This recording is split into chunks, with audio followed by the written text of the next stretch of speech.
나누도록 하겠습니다. 주님의 평화가 너와 함께하기를. 네, 우리 주님 주시는 평화가 이번 한 주간도 또한 여러분들과 함께하시기를 바랍니다. 오늘은 종려주일입니다. 그래서 제가 또 넥타이도 종려나무 색깔로 한번 해보고 왔어요. 주님이 예루살렘 성에 입성하신 것을 기념하는 날이에요. 예루살렘 성에 입성하시는 주님을 보고 사람들은 외쳤습니다. 호산나, 이 다윗의 자손이여 찬송하리로다. 주의 이름으로 오시는 이여 가장 높은 곳에서 호산나. 이 호산나라는 말은 구원하소서라는 의미를 가지고 있어요. 오늘 말씀에서도 보면은 이제 주님의 다시 오심과 또 구원하심에 관한 말씀이 오늘 전해질 텐데, 호산나 이렇게 찬송하면서 오시는 주님을 그 맞이했던 사람들과 같이 오늘 여러분들도 오시는 주님을 기대하며 보내는 그런 하루가 되셨으면 좋겠습니다. 오늘 말씀의 제목은 마지막 때에 깨어 있으라 라고 한번 정해봤어요. 요즘에 넷플릭스의 맛을 들렸습니다. 넷플릭스에 보면은 이 시지프스라는 드라마가 있더라고요. 저도 좋아하는 배우들이 이렇게 나오다 보니까 제가 보기 시작했습니다. 아직 안 보신 분들이 계실 것 같아서 이 스포일러는 하지 않겠습니다. 조금만 맛배기로 이야기만 좀 드릴게요. 이 드라마의 배경을 보면은 여자 주인공이 미래에서 이 과거인 현재로 넘어오게 됩니다. 지금 현재에서 무언가를 지켜서 미래를 바꾸려는 그 이유 때문에 미래에서 현재로 와요.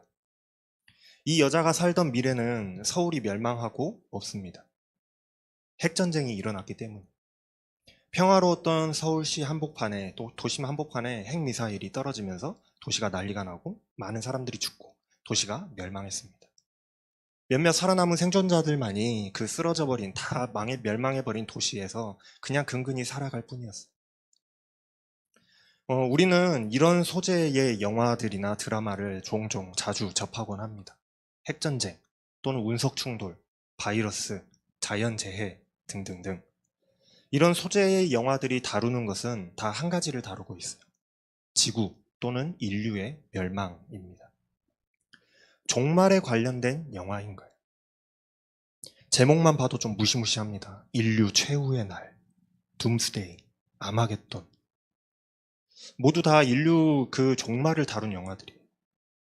이런 영화를 정말 깊이 빠져가지고 심취해서 보고 나면 그날 저녁에 잠을 못 잡니다. 꿈에서 나오거든요. 불안하고 생각하면 무섭고 두렵습니다. 그런데 가만히 생각해보면 또 그렇게 허무맹랑한 이야기만은 아니기 때문에 더 무서운 것 같아요. 정말 있을 법한 이야기들이거든요. 핵전쟁이요? 북한 심심하면 미사일 쏴댑니다. 며칠 전에 또 쐈잖아요. 오죽하면 김정은 별명이 로켓맨이겠어요. 질병으로 인한 멸망, 지금 우리가 겪고 있는 이 코로나의 상황만 봐도 가능성이 있어 보입니다. 우리는 종말을 생각하면 무섭고 두렵습니다. 어떻게든 피하고 싶어요. 그렇잖아요. 그럼에도 불구하고 종말이라는 이 소재의 영화나 이 드라마가 단골 소재가 되는 것을, 사용되어지는 것을 보면 종말이 사람들에게 두렵고 피하고 싶은 것이기는 하지만 사람들은 종종 언젠가 이 종말이라는 것이 다가올 것을 알고 있고, 이미 알고 있고, 언젠가는 종말이라는 것이 올 것이라는 것을 알고 있고, 그렇기에 많은 관심을 가지고 그것들에 관심을 가지는 것 같아요. 동서고금을 막론하고 종말이라고 하는 것은 사람들에게 굉장한 관심거리였다라는 거예요. 누가복음 21장의 내용에 보면은, 오늘 우리가 읽은 말씀이 포함되어 있는 장입니다. 21장의 내용을 앞에서부터 쭉 살펴보면은 오늘 말씀을 이해하기가 더 쉬워요. 이 21장의 내용을 보면은 예수님이 말씀하신 종말에 관한 말씀을 이 21장이 담고 있습니다. 어떤 사람이 예루살렘 성전의 그 아름다운 모습을 보고 감탄하면서 이야기하고 있었어요. 아름다운 돌로 이렇게 지어진 성전의 모습과 또 그것들을 치장하고 있는, 아름다운 보석들로 치장하고 있는 데코레이션을 보고 그 모습에 감탄하고 있었단 말이죠. 그런데 예수님께서 그 사람의 그 감상에, 그 감탄하고 있는 그 감상에 찬물을 끼얹는 말씀을 하십니다. 너희가 보는 이것들이 때가 이르면 돌 위에 돌 하나도 남지 않으리라. 다 무너뜨려지리라 하고 말씀하세요. 성전이 아름답다며 찬양하고 그것을 자랑하고 감탄해 하고 있는 사람에게 예수님은 그것이 무너져 내릴 것이다. 다 없어져 버릴 것이다. 라고 말씀하고 계시는 겁니다. 예루살렘 성전을 중심으로 살았던 이 이스라엘 사람들에게 성전이 무너진다라는 것은 나라가, 이 이스라엘 민족이 멸망하는 것을 의미하는 것이었어요. 이미 과거에 한번 경험했던 일이었지만 예수님은 다시 한번 이 종말을 예언하고 계시는 겁니다.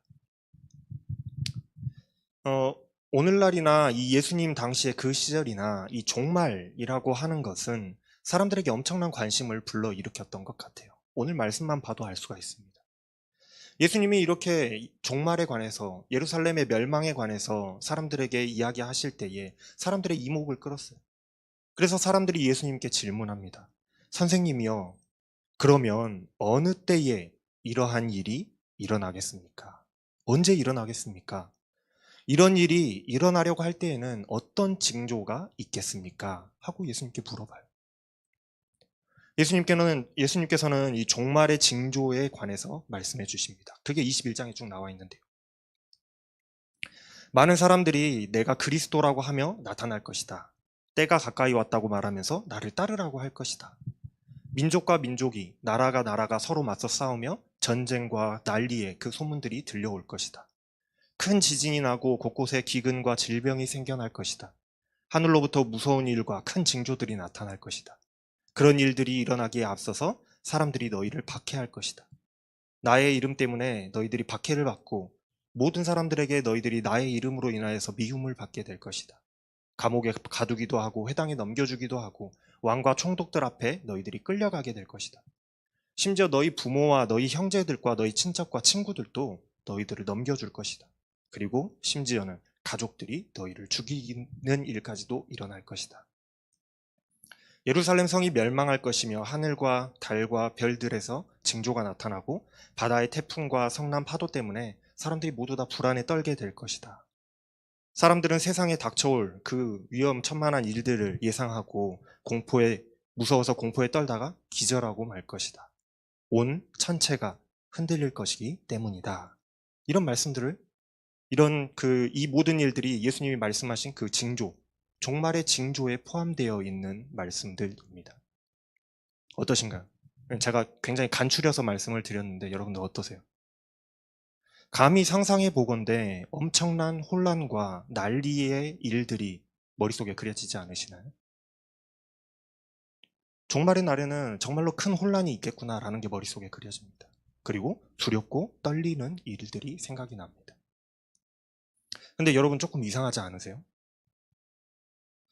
주님이 말씀하시는 이 종말의 징조가 마치 오늘날 우리가 겪고 있는 상황을 이야기하는 것 같지 않으시나요? 이미 일어났던 일들을 이야기하고 있는 것 같지 않으십니까? 이미 내가 그리스도라고 주장하는 이단들이 수없이 많이 나타났었어요. 우리나라에만도 자칭 예수라고 하는, 내가 그리스도라고 하는 사람들이 40명이 넘는다고 하잖아요. 곧 종말이 다가온다며 나를 따르라고 우리 교리를 믿으라고 했던 그런 이단들이 이미 2000년대에 많이 있었습니다. 전쟁과 기근요.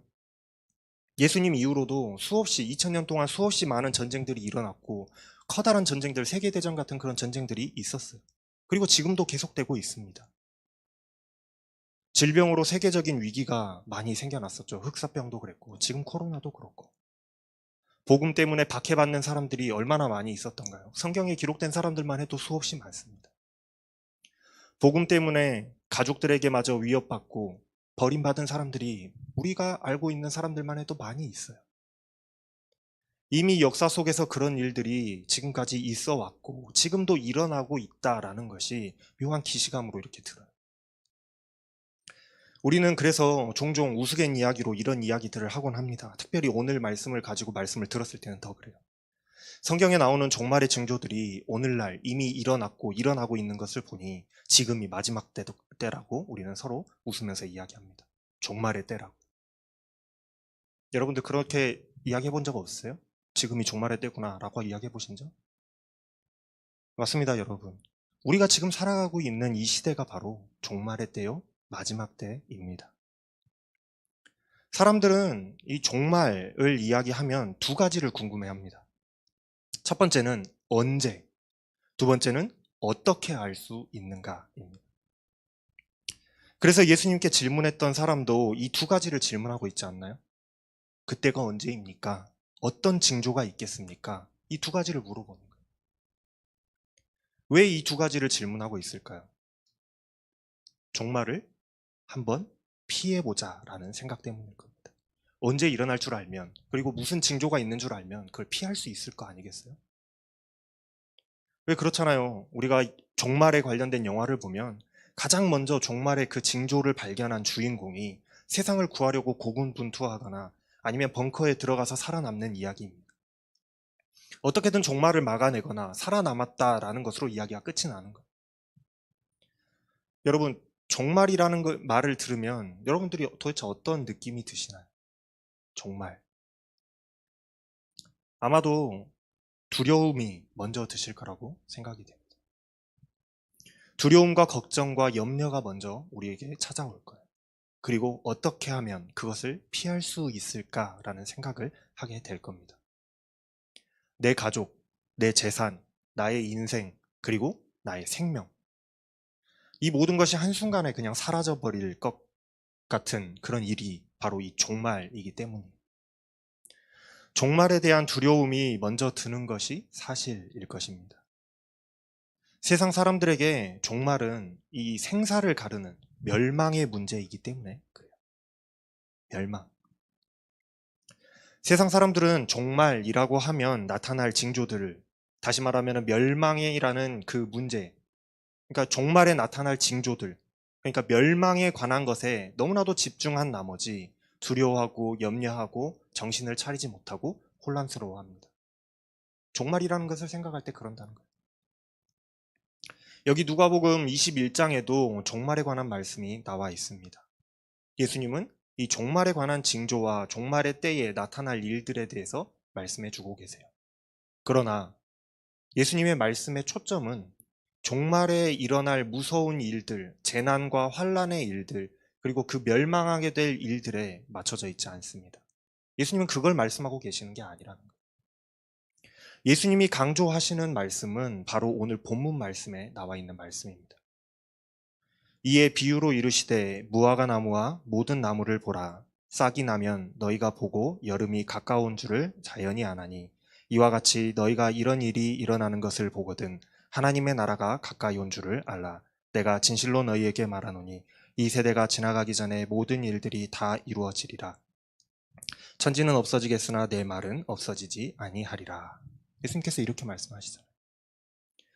예수님은 종말의 징조들을 이야기하시다가 뜬금없이 무화과 나무와 모든 나무들을 보라 하면서 예화를 드십니다. 겨울에 잎이 다 떨어져 버린 앙상한 가지의 나무가 봄이 되면 새싹이 돋아나기 시작합니다. 우리는 그 모습을 보고 알 수 있어요. 아, 지금 봄이고 이제 앞으로 곧 잎이 무성한 여름이 찾아오겠구나 하고 말이죠. 예수님께서 이 예화를 통해서 하시고자 하는 말씀이 무엇일까요? 바로 예측해보라는 거예요. 예상을 하라는 겁니다. 새싹이 돋아나는 것을 보고 여름이 가까이 왔구나 하는 것을 예측하라는 것이에요. 사실 이 비유가 그냥 그저 예수님이 종말에 관한 그 종말이 언제 일어날 것인지 시기와 그 현상에 관한 이야기를 하시고자 비유를 드신 거라고 한다면 이렇게 말씀하셔야 더 맞을 겁니다. 낙엽이 떨어지기 시작하거든 겨울이 온 줄 알라. 그때가 바로 종말의 때다. 이렇게 말씀하시는 게 더 맞을 거예요. 앙상한 가지와 생기가 없는 그런 겨울이 이 종말의 표현하고는 더 잘 어울리거든요. 그렇잖아요. 그러나 예수님께서는 왜 생명과 희망을 상징하는 이 새싹과 여름을, 푸릇푸릇한 이 여름을 종말의 예언에 관련해서 비유로 사용하셨을까요? 예수님이 이것을 비유로 사용하신 데는 두 가지 이유가 있습니다. 첫 번째는 언어 유희 때문이에요. 워드플레이라고 하죠. 발 없는 말이 천리 간다라는 속담과 같이 말과 말, 타는 말하고 우리가 말하는 말 가지고 언어 유희를 하던 것처럼 히브리어로 여름이라는 단어는 카이츠라고 합니다. 그리고 끝, 마지막을 뜻하는 말은 캐츠라고 해요. 그러니까 예수님께서는 이 새싹, 돋아나는 새싹을 보고 카이츠, 여름을 예측하듯이 예수님이 말씀하신 이 종말의 징조들을 보면 너희들이 캐츠, 끝을, 종말을 가까운 것을 예측하라고 말씀하시는 겁니다. 두 번째는 그 의미 때문에 그래요. 세상 사람들에게 종말이라는 것은 말 그대로 멸망을 뜻하는 겁니다. 종말은 멸망이다. 보통은 다 그렇게 생각하죠. 그런데 여러분들 가만히 생각해 보시기 바랍니다. 종말이라는 것은 어떤 것이 끝나는 것을 의미하는 것. 그렇죠? 어떤 것이 끝나는 것. 그러나 멸망은 망하여 없어지는 것을 의미하는 것. 두 개가 의미가 다른 거예요. 모든 끝이 다 멸망으로 끝날 필요는 없다라는 말입니다. 그런데도 세상 사람들은 종말을 이야기하면 멸망과 동일한 말로 받아들입니다. 예수님께서 말씀하신 종말의 의미가 그냥 모두가 다 죽고 끝나버리는 the end, 마지막 멸망의 날이었다고 한다면 그냥 앙상한 겨울나무를 비유로 드시는 것이 더 옳을 겁니다. 그러나 세상 사람들에게는 종말이 끝이요, 죽음으로 끝나는 마지막 환란이라고 생각되어지고 그렇게 받아들여질지는 모르겠으나 믿는 우리들, 성도들에게는 그렇지가 않다라는 거예요. 우리에게는 그렇지 않다라는 겁니다. 우리 성도들에게는 이 종말이라는 것이 끝이 아니라 구원의 날이기 때문입니다. 예수님은 구원의 날이라고 말씀하세요. 어찌 보면 새로운 시작이라고 생각할 수 있는 그런 희망의 날이기 때문입니다. 예수님께서 싹이 나기 시작하고 나무가 무성해지는 그 생기 넘치는 여름을 예화로 드신 것은 바로 그런 의미가 있기 때문입니다. 종말이라는 것이 멸망이 아니라 우리에게는 새롭게 주님이 다시 오시는 그날, 구원의 날이기 때문에 이런 생명의, 희망의 여름에 비유하시는 거라는 거죠. 그래서 예수님께서는 종말의 징조에 관련돼서 이 오늘 본문 말씀 앞쪽에서 쭉 이야기를 하고 계시는데 그 말씀하시는 것을 가만히 살펴보시기 바랍니다. 여러분들이 다시 한번 주의 깊게 한번 보세요. 그러면 이런 말씀들이 덧붙여져 있습니다. 9절 말씀에서 두려워하지 마라. 그런 일이 반드시 먼저 일어나기는 할 것이다. 그러나 종말이 곧 오는 것은 아니다. 13절 말씀에서는 그러나 이것이 너희에게는 증언할 기회가 될 것이다. 18절 19절 말씀에서 너희 머리털 하나도 상하지 아니하리라. 너희의 인내로 너희 영혼을 얻으리라. 27절 말씀입니다. 그때에 사람들은 인자가 큰 권능과 영광으로 구름을 타고 오는 것을 볼 것이다. 이런 일들이 일어나기 시작하거든 일어서서 너희 머리를 들어라. 너희의 구원이 가까워지고 있기 때문이다. 이렇게 말씀하셔요. 어떻습니까? 주님께서 종말의 징조를 말씀하시면서 사람들에게 종말의 징조를 말씀하시면서 멸망의 날을 말씀하시는 것이 아니라 재림의 날, 구원의 날을 말씀하고 계시잖아요. 새로운 싹이 나면 우리는 곧 여름이 가까이 왔다라는 것을 아는 것과 같이 예수님이 말씀하신 그런 재난의 징조들, 상황들이 나타날 때에는 세상 사람들과 같이 이제 모든 것이 멸망할 것이다며 두려워하고 혼란하고 혼비백산하는 것이 아니라 하나님의 나라가 가까이 온 줄을 알아야 된다라고 예수님은 말씀하시는 거예요. 그 징조들은 무서운 것이, 두려운 것이 아니라 일어나야 될 일이지만 두렵고 우리가 피해야 될 것이 아니라 하나님의 날이 가까이 오는 징조이구나라고 생각을 해야 된다라는 것입니다. 바로 구원의 날이 가까이 오고 있다라는 사실이에요. 우리는 종말의 징조가 나타날 때에 바로 그것을 예상하고 예측하여서 준비할 수 있어야 됩니다. 그런데 뭔가를 우리가 예측을 하려면 그냥 지나쳐 가듯이 지켜봐가지고는 이렇게 쓱 훑어봐가지고는 알 수가 없는 거예요. 유심히 관찰하고 관심을 가지고 깨어서 그것을 계속해서 우리가 집중해서 지켜보아야 되는 겁니다. 어떻게 해야 되는가? 어떻게 그것을 우리가 집중해서 관찰해야 되는가? 예수님께서는 이렇게 말씀하십니다. 너희는 스스로 조심하라. 항상 기도하며 깨어 있으라. 이렇게 말씀하세요. 우리가 잘 알고 있는, 우리가 마음에 새기고 있는 말씀이죠. 항상 깨어 있으라. 예수님이 왜 깨어 있으라고 하셨는가? 오랜 시간 동안 성경이 연구되어져 오면서 예수님이 말씀하신 이 성전이 무너지리라는 예언, 이 종말의 징조들을 가지고 과연 정말로 이 세상의 종말이 언제, 어느 때에, 어떠한 사건으로 일어날 것인가를 예측하기 위해서 많은 사람들이 거기에 집중했었습니다. 예수님이 말씀하신 게 도대체 맨날 며칠 몇 시일까?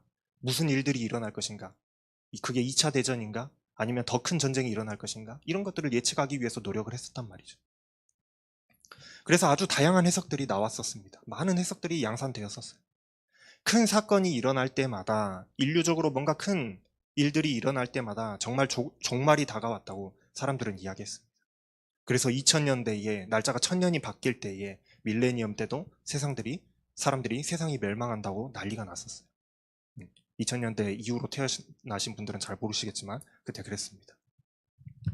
그러나 오늘 말씀은 종말이 도대체 언제 일어날 것이다 라는 것에 포인트가 있는 것이 아니라는 거예요. 예수님이 맨날 며칠 몇 시에 세상은 종말할 것이다 그 말씀을 하고 계시는 것이 아니라는 겁니다. 예수님의 말씀은 그런 게 아니에요.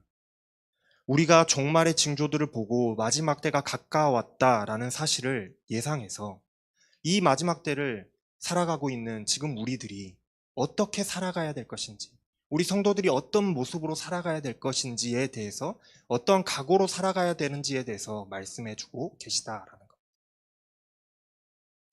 오늘 본문과 똑같은 말씀이 기록되어 있는 마태복음 24장 36절에는 이런 말씀이 추가가 되어 있어요. 그러나 그 날과 그때는 아무도 모르나니 하늘의 천사들도 아들도 모르고 오직 아버지만 아시느니라. 예수님도 마지막 때가 언제인지, 종말의 때가 언제인지 알지 못한다고 말씀하고 계십니다. 그것은 아버지만, 하나님만 알고 계시는 것이라고 말씀하셨어요. 그렇다면 언제인지 아무도 알 수 없는 그 종말의 때를 내가 한번 알아보겠다고, 예측해보겠다고, 맞춰보려고 집중해서 시간과 마음을 소비하면서 그렇게 살아갈 것이 아니라, 이 때가 다가오고 있는, 지금 막 징조들이 일어나고 있잖아요. 이 때가 다가오고 있는 지금을 어떻게 살아갈 것인가를 우리가 생각하는 것이 더욱더 좋겠다, 생산적이겠다라는 거예요. 그 말씀을 지금 예수님께서는 34절과 36절에서 하고 계시는 겁니다. 너희는 스스로 조심하라. 그렇지 않으면 방탕함과 술 취함과 생활의 염려로 마음이 둔하여지고 뜻밖의 그날이 덫과 같이 너에게 임하리라. 이날은 온 지구상에 거하는 모든 사람에게 임하리라. 이러므로 너희는 장차 올 이 모든 일을 능히 피하고 인자 앞에 서도록 항상 기도하며 깨어 있으라 하시니라.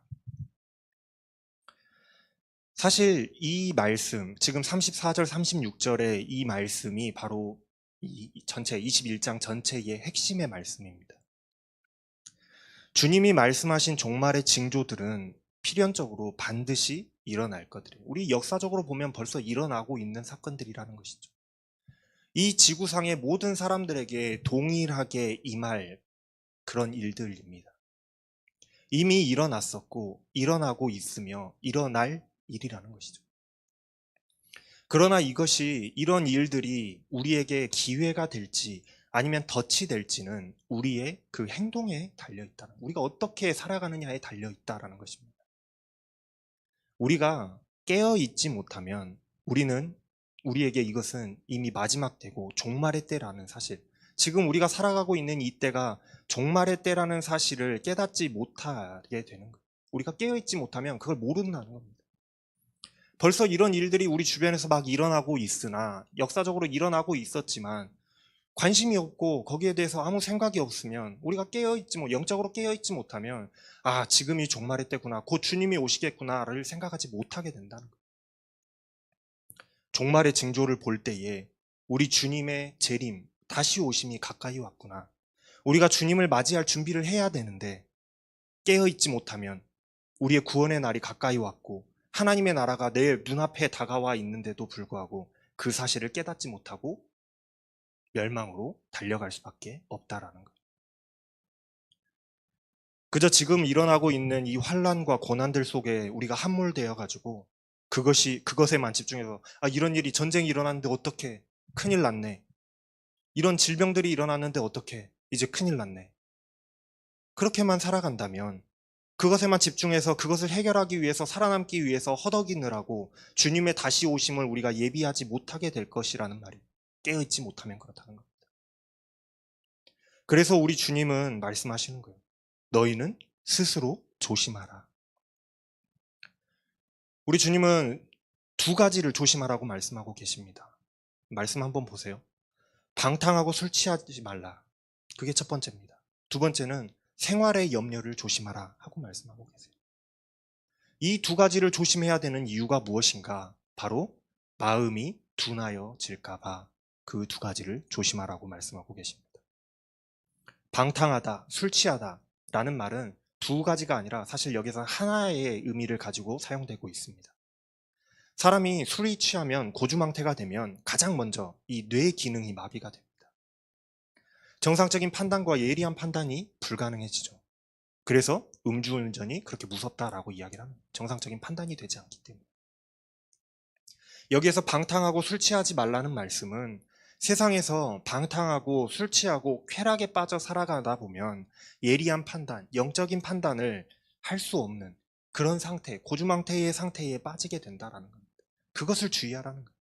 바로 내 눈앞에 구원의 날이 가까이 왔는데 그것을 판단이 불가능해지면 어떻게 되겠어요? 그러면 안 된다라는 거예요. 주님은 그것을 주의하라고 말씀하고 계시는 겁니다. 두 번째는 세상의 염려였죠. 세상의 염려도 마찬가지입니다. 똑같은 이야기를 하고 있는 거예요. 그냥 내가 너무나도 행복하고 행복에 겪고 너무나도 많은 것을 가지고 있기 때문에 쾌락에 취해서 살아갈 때도 그렇지만 사람이 먹고 사는 문제, 돈 문제, 그리고 여러 가지 세상적인 근심과 염려들에 그 속에 찌들어들게 되면 다른 것이 눈에 들어오지가 않아요. 이것 또한 우리의 영적인 예리한 판단을 불가능하게 만드는 그런 요소들인 것입니다. 여러분들도 아마 그런 경험들 해보신 적 있을 거예요. 너무나도 큰 근심과 걱정이 내게 닥쳐왔을 때에 여러분들 어떠셨는지, 여러분들의 상태가 어땠는지 한번 기억을 떠올려 보시기 바랍니다. 그때에는 신앙적인 판단이 흐려져요. 하나님과의 거리가 멀어집니다. 내 눈앞에 있는 그 근심거리들을 바라보고 거기에 집중하느라고, 거기에 파고드느라고 다른 것이 눈에 보이지가 않는 거예요. 거의 미친 사람처럼 돌아다닙니다. 온 정신이 거기에 가 있기 때문에 혼미했던 그런 나의 경험들이 혹시 있지는 않으세요? 예수님께서는 지금 그것을 주의하라고 말씀하고 계시는 겁니다. 그러니 방탕과 세상의 염려를 주의하라고 말씀하시는 것은 마음이 둔하여지는 것. 다시 말해서 종말의 때에 마지막 구원의 날이 가까이 왔음을 깨닫지 못하고 세상 사람들하고 똑같이 나타나는 그 징조들만 바라보고 두려운 일들만 바라보고 멸망의 날이라고 생각해서 혼비백산하며 두려움에 떨다가 기절해버리는 그런 일들이 생겨나지 않도록, 그래서 진짜 종말의 때 심판의 날이 갑작스럽게 우리에게 임한다고 할지라도 그 덫이 우리에게 임하지 않도록, 내가 그 올무에 걸리지 않도록 너희들이 맑은 정신과 영적인 상태로 늘 깨어서 기도하면서 그것들을 준비하라고 말씀하고 명령하고 계시는 거라. 이 종말의 날은 우리를 피해가는 게 아닙니다. 나는 예수 믿으니까 나는 이렇게 싹 피해가겠지. 그렇게 생각하지 마세요. 이 땅에 사는 모든 사람들에게 동일하게 임하는 그런 환란이라고 주님께서는 말씀하십니다. 여러분, 깨어있지 않으면 이 환란의 날들은 우리에게 올무가 되어버립니다. 내가 거기서 빠져나올 수가 없는, 거기에 허덕일 수밖에 없는 올무가 되어버린다는 거예요. 여러분, 지금 우리가 살아가는 이 시대는 마지막 때입니다. 종말의 때라고 말씀을 드렸어요. 여러분들 무서우라고, 여러분들에게 겁주려고 드리는 말씀이 아닙니다. 당장 내일 세상이 멸망한다 그런 말을 드리는 게 아니에요. 세상이 멸망할 날이 가까웠다라고 여러분들에게 말씀을 드리는 게 아니라는 거예요. 오해하시면 안 됩니다. 우리는 이런 종말의 징조들이 일어나는 것, 주님이 말씀하신 그런 전쟁과 기근과 핍박이 일어나는 것들을 볼 때에 우리는 깨달아야 된다는 겁니다. 맑은 정신으로 깨어서 그것들을 깨달아야 된다는 거예요. 아, 주님의 재림이 가까이 왔다라는 사실을 말이에요. 우리의 구원의 날이 가까이 왔다라는 사실을 우리는 깨달아야 합니다. 그날이 정확히 언제인지는 알 수 없겠지만 알 수 없기 때문에 우리는 늘 깨어서 세상의 멸망에 휩쓸리지 않기 위해서 주의하고 준비해야 되는 겁니다. 마지막 절에서 주님은 이렇게 말씀하시죠. 이러므로 너희는 장차 올 이 모든 일을 등이 피하고 인자 앞에 서도록 항상 기도하며 깨어 있으라. 주님 앞에 서도록. 항상 기도하고 깨어 있으라. 항상 기도하며 맑고 예리한 정신으로 깨어서 너희가 징조를 살핀다면 장차 올 이 모든 일들을 능히 너희들이 넘어갈 수 있을 것이라고 말씀하십니다. 그렇게 이 모든 멸망의 때에, 모두가 멸망의 때라고 말하는 이 환란의 날에 깨어서 재림하실, 다시 오실 주님 앞에 서 있으라고, 주님 앞에 올바로 서 있으라고 말씀하고 계시는 거예요. 어떻게 그렇게 할 수 있을까요? 항상 기도하며 깨어 있으라고 말씀하십니다. 항상 기도하며 깨어 있으면 그럴 수 있다고 말씀하십니다. 세상에 아무리 난리가 나서 사람들이 다 죽는다고 큰 소리 아우성 쳐도 그 모든 것들을 이겨내고 주님 앞에 서 있을 수 있다라고 말씀하십니다. 사랑하는 여러분, 우리는 마지막 때를 살아가고 있습니다. 세상 사람들이 뭐라고 평화로운 이야기를 한다고 할지라도 우리는 마지막 때를 살아가고 있습니다. 주님이 말씀하신 그 종말의 징조들이 나타나고 있기 때문입니다. 그러나 여러분, 두려워하거나 염려하지 마시기를 바랍니다. 이것이 멸망으로 다가오는 것이 아니라 우리에게는 구원의 날, 주님이 다시 오시는 날로 다가오고 있음을, 그 날이 다가오고 있음을 알려주는 징조들이기 때문입니다. 그러나 우리가 맑은 정신으로 깨어서 구별하지 못하면 종말은 멸망이 되어서 결국에는 우리를 올가매는 덫이 될 것입니다. 그러니 저와 여러분들 모두가 다 늘 깨어서 기도하면서 주님 앞에 서 있을 수 있는 여러분들이 다 되시기를 주님의 이름으로 축원합니다. 기도하겠습니다. 사랑의 하나님, 날마다 수없이 많은 사건 사고들이 터져 나오고 마치 세상이 곧 멸망이 우리에게 닥쳐올 것처럼 그 종말의 징조들이 나타나는 그런 시대를 우리가 지금 살아가고 있지만, 하나님, 우리가 기도함으로 늘 깨어서 이러한 징조들을 볼 때에 이것이 우리에게 닥쳐올 멸망의 날이 아니요 주님의 재림과 우리의 구원의 날이, 하나님의 나라가 다가오고 있는 징조임을 깨달아 알게 하여 주시옵소서. 세상의 불안과 염려에 휩쓸리지 않게 하여 주시고 온전히 평안함과 감사함으로 주님의 다시 오심을 준비하며 주님 앞에 굳건히 서 있을 수 있는 그런 신앙인들이 다 되어질 수 있도록 하여 주시옵소서. 이 모든 말씀 우리 주 예수 그리스도의 이름으로 기도합니다. 아멘. 일어나셔서 결단에 찬양하겠습니다.